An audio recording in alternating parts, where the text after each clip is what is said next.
বিভিন্ন জায়গা থেকে রাজনৈতিক দলের পক্ষ থেকে অনুরোধ এসেছে, যারা আমাদেরকে সরাসরি সহযোগিতা করছেন বিভিন্নভাবে। তারা বলেছেন এই যমুনার দিকে পদযাত্রা কর্মসূচি এটা যদি আপনারা করেন বিশৃঙ্খল পরিবেশ তৈরি হতে পারে এবং এখানে সুযোগ সন্ধানীরা ষড়যন্ত্রকারীরা ঢুকে এই আন্দোলনকে ভিন্ন দিকে নিয়ে যাইতে পারে।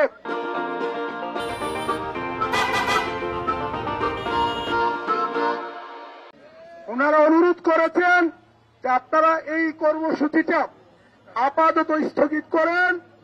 আমরা সর্বোচ্চ চেষ্টা করছি, সরকারকে চাপ প্রয়োগ করার চেষ্টা করছি যাতে সরকার আপনাদের দাবি মানতে বাধ্য হয়।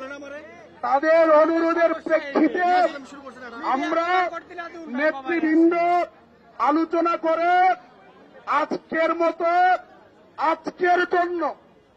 আজকের জন্য এই যমুনা অভিমুখে কর্মসূচিটা আমরা স্থগিত করার সিদ্ধান্ত নিয়েছি এবং আগামীকালকে আমাদের আরেকটি নতুন কর্মসূচি আমরা ঘোষণা করছি। সেটি হচ্ছে আমাদের 24 ঘন্টা লাগাতার অবস্থান কর্মসূচি অব্যাহত থাকার পাশাপাশি আগামীকাল দুপুর 2টা থেকে আমরা অনশন শুরু করব ইনশাআল্লাহ।